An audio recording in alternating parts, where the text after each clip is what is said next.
Hello students welcome to Sanjay sir Odia. तो देखो आज आम डिस्कसन करवा प्लस टू सेकेंड इयर पिलाମାନଙ୍କର जहाँ भी फास्ट प्रबंध अच्छी जोड़ा हूँ इतिहास। तो जार कवि होती किए ना विश्वनाथ कर। तो आपण मानक देखा जाऊ देखु विश्वनाथ कर।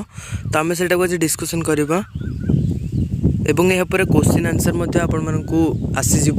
तो से आपण चैनल टू सब्सक्राइब कर दिंतु परवर्ती समय आपण मैंने अटेंड करेंगे।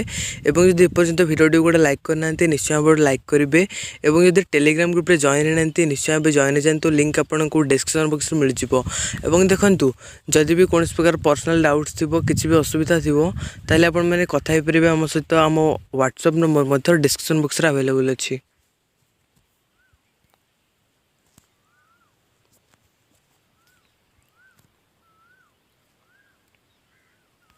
तो देखु इतिहास जार कवि होती किए ना विश्वनाथ कर।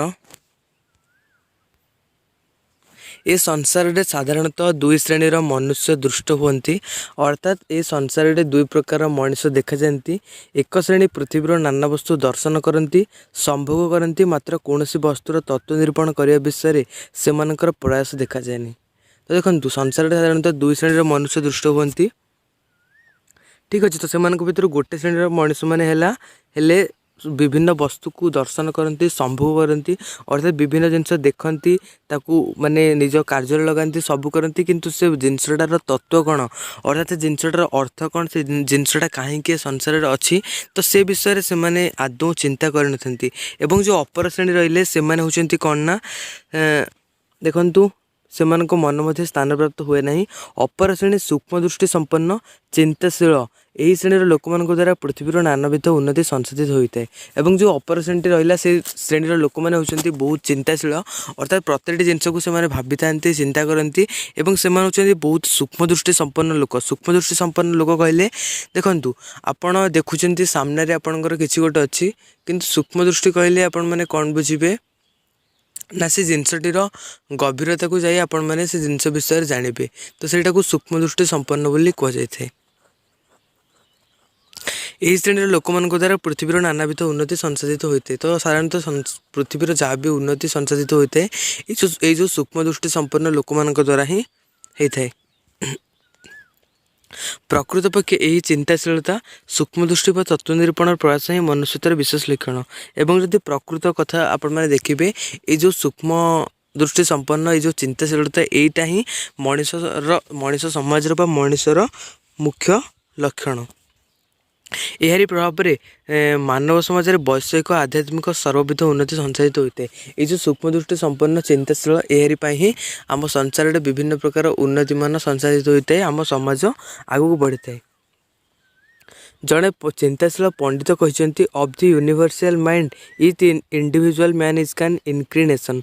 मनुष्य जे अनंत देवंकर प्रतिकृति केवल यही शेषोक्त श्रेणीर मनुष्य मान प्रति दृष्टि निक्षेप कले ता बुझे।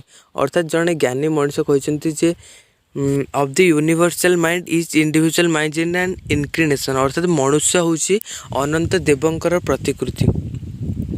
प्रकृति सह मनुष्यर मन नित्य क्रियाशील अर्थात मनुष्यर मनटा कौन ना नित्य क्रियाशील अर्थात मन केबे भी शांत हो रुएनि सब बेले एपटू सेपट गति करता है। अर्थात विभिन्न कथा मन भावी था जमी बर्तमान आपण मैंने क्लास करुँच किंतु किसी पिलाମାନଙ୍କର मन जाइए कुआडे बुलूथो सेमती मनुष्यर मन हूँ नित्य क्रियाशील।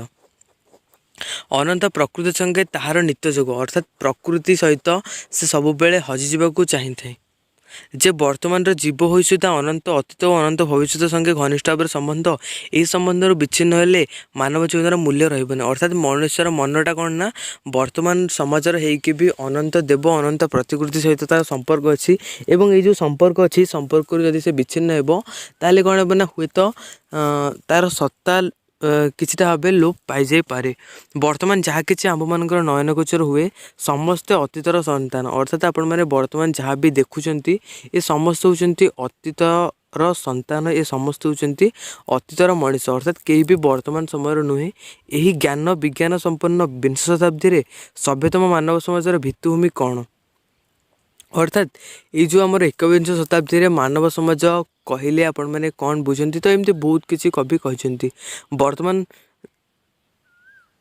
पादमूलू जिते निम्न देश को अवतरण कर देखा केवल नरकंकाल अर्थात जितेबाला आपण मैंने आपण पाद तलू निम्न देश को जी अर्थात जो माटी खोलिबे तो आपण मानक देखा पाइबे जे नरकंकाल से नरकंकाल को मैंने आपण पूर्वपुरुष मैंने जो मान ही आपण मैंने जन्म होती से ही नरकंकाल आपण मैंने देखा पाइबे। वर्तमान अवस्था लाभ करने केते राशि राशि नरदेह पतित होती अर्थात मनिष समाज वर्तमान समय पहुँचापी केते जीवन दे सारी अर्थात केते मनिष विलुप्त होता पर ही आपण मैंने जन्म होती जमती आपण जेजेबापा जेजेमा मान आपण बापा माँ मैंने जन्म होती आपण पुणी आपण पिला छुआ मैंने एमती हो वर्तमान अवस्था लाभ करने केते राशि राशि नरदेह पतित होती ताहा किए कल्पना करें अर्थात जेतिक नरदेह जाइए से जिनसटा को कहीं भी कल्पना करें ना बोली कवि कहते।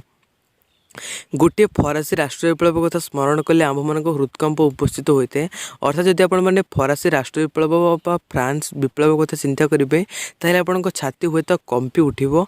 लक्ष लक्ष महाप्राण विनाश वार्ता श्रवण कर दुखरे शोकरे प्राण अवसन हो पड़े केते लक्ष लक्ष लोकंकर जीवन जाइए गोटे फरासी राष्ट्रीय विप्लव बा केते लोक से जीवन हरइछन्ति फरासी राष्ट्रीय विप्लव ये कथा जिते भावे ताहले आपण छाती भितर कौन हुए ना किछिटा गोटे विस्तीर्ण आकार माने किछिटा गोटे अलौकिक भावना सृष्टि होते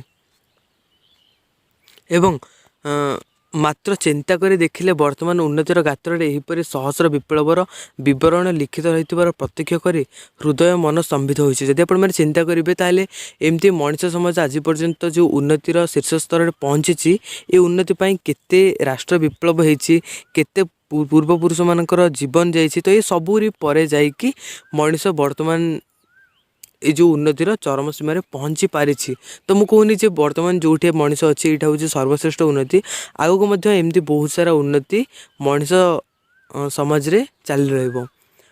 मात्र चिंता करी देखिले वर्तमान उन्नतिर गात्र एहीपरि सहस्र सहस्र विप्लव विवरण लिखित रही प्रत्यक्ष करी हृदय मन स्तंभित हो पुणी यही प्रत्यक्षभूत विप्लव राशि छड़ा नीरव देवपातर संख्या केते अर्थात जेतिक लोक मैंने ये जो उन्नति सामिल होती से तो भल एवं बहुत सारा लोक मैंने ये जो उन्नति क्षेत्र में सामिल न हो पारे से जीवन हरे दौरान पुणी प्रत्यक्षभूति विप्लव राशि छड़ा नर देहपातर संख्या ता केवल कल्पना करें अर्थात जो लोक मैंने तो ये जो उन्नति सामिल होती से किसी एवं जो मैंने सामिल न हो पार्टी से बहुत गुड़ाए बहुत समय जीवन जाऊँगी। यह जपरी अविसंवादित सत्य देखंतु पितामाता शुक्र शोणितर संतानर उत्पत्ति यह जपरी अविसंवादित सत्य समग्र अतीत मानव जातिर रक्त मांसर वर्तमान मानव उन्नति उद्भव यह सेपरी सत्य जमी आपण मैंने आपण बापा माँ जन्म होती ये कथा को कहीं एड़ाई दे पारे सेमती कौन ना समग्र वर्तमान जहाँ भी समाज अच्छी समग्र जगत अच्छी वर्तमान से हूँ अतीतर मानव जातिर रक्त मांसर गठित होती कहीं एड़ाई दे पारे ना यह सेपरी सत्य पृथ्वीर वर्तमान अवस्था मध्य जेपरी पूर्ववर्ती सकल प्रकार अवस्थार चिन्ह एवं विभिन्न श्रेणीर जीवराशि देहावशेष परिलक्षित हुए वर्तमान मानव समाज देहरे सेहीपरि अतीत मानव समाज भावराशि निहित थी प्रतिज्ञा कराए जमी वर्तमान मानव समाज मध्य पूर्वर जो पूर्वपुरुष मानकर किछिटा अंश किछिटा चालीचलन हावभाव देखा जाए सेमती वर्तमान जगत में पूर्वर जो जगत थिला तार किछिटा अंश आपन को देखा मिलिबो। यही घोर परिवर्तन राशि मध्य चिर अपरिवर्तनीय सत्य अवस्थित करुच्ची अर्थात ये जो सत्य कथा मुझे कहली वर्तमान आपण भितर आपण पूर्वपुरुष समाज भितर समाजर पूर्वपुरुष तो ये भितर आमर सबुठु सत्य हूँ कौन ना केवल सत्य संगे विरोध जार तार विनाश अनिर्वार्य साधारणतः समाज में जहाँ भी कलुषित कार्य होची जहाँ भी खराब कार्य होची तार विनाश दिने ना दिने हम किंतु जो जिनटा सत्य सहित सामान जो जिनटा सत्य को एड़ाई दे पारे तार विनाश केबे हेइबो नाही। मानव समाज मध्य यही व्यापार चिरकाल लगी रही कौ बेपार ना जमी आपण पिला छुआ मैंने जन्म हे से समग्र जगत सृष्टि हे यही कथा सकल प्रकार विप्लव मूल यही निगूढ़ कारणटी विद्यमान जे सत्य सहित जार संबंध से मैंने ही जगत में तिष्ठि रही पारे क्षुद्र अग्निकणा तुल्य गोटे निष्पुत हृदय चिंता परिव्याप्त हो प्रकंड अग्निकांड उत्पादित होते हैं। अर्थात गोटे छोट जो आमर मार्चिस अच्छी गोटे छोट मार्चिस गोटे छोट काठी समग्र संसार हुए तो जली जीव बोली कवि कहते। अर्थात क्षुद्र अग्निकणारू प्रचंड अग्निकांड उपस्थित करे, तद्वारा राशि राशि असत्य अन्याय असाम्य अपवित्रता शुष्क तृणराशि तुल्य भस्मीभूत होइछे। अर्थात गोटे छोट डीएसएल काठी समग्र संसार जली जापे, केवल विशुद्ध सत्यटी सार वस्तुटी पूर्वापेक्षा उज्ज्वलतर आकार प्रतिभात हो, एवं जो जिनटा विशुद्ध जो जिनटा सत्य सेटा ही केवल दृष्टि रहिबो। जाति विशेषर उत्थान बा पतन यही सार्वभौमिक नियमर अधीन। अर्थात प्रत्येक जाति एमती नुहे जे से जाति आरंभ ही उन्नति आड़ को गति करुच्ची, से जातिर बहुत गुड़ाए उत्थान होती बहुत गुड़ाए पतन होती। तो ये सबू भितर से जाति दृष्टि रही मानव समाज मध्य यही नियमर कार्यप्रणाली प्रकृत इतिहास। अर्थात मनीष समाज भितर ये जो कार्य चली यहाँ हूँ माने रियल हिस्ट्री बोली कहीपर। यही बरणी जी जे परिमाण पाठ करे से परिमाण इतिहास। अर्थात ये जो जिनसा मुझे कहली यहीटा को आपण मैंने जमती भाव में पढ़े आपण होती से प्रकार इतिहासज्ञ बोली कहवाक पड़ो। तो आम एति पर्यंत पढ़ले आज तो बाकी जहाँ भी रहा सेटा को परवर्ती क्लास रे पढ़ा। ठीक अच्छे, तो आशा करुँच भिडियो आपको भल लगी। वीडियो पसंद आसे निश्चय भाव लाइक करेंगे, सांग मान सहित सेयार करेंगे, और यदि एपर्यंत आम यूट्यूब चैनल को सब्सक्राइब करना निश्चय भाव सब्सक्राइब कर दिंतु, जहाँद्वारा एमती आगक क्लास मैंने अटेंड करेंगे। और देखो जो मैंने टेलीग्राम ग्रुप में जॉइन हो, टेलीग्राम ग्रुप में मु क्लास लिंक और जो हैंड रिटन नोट्स अच्छी और जहाँ भी इंपोर्टेंट आपको एग्जाम पॉइंट ऑफ व्यू से सब शेयर करुँची। तो टेलीग्राम ग्रुप में समस्ते निश्चय जॉइन हो, किसी पर्सनल डाउट्स अच्छी मो सहित डायरेक्ट कथा होगा चाहते ताहले व्हाट्सएप नंबर डिस्क्रिप्शन बॉक्स रे अवेलेबल अच्छी, व्हाट्सएप रे या फिर डायरेक्ट कॉल करी आपण मैंने कथा हो पारे। तो देखा परवर्ती वीडियो रे, सेते पर्यंत विदाय दिंतु, धन्यवाद।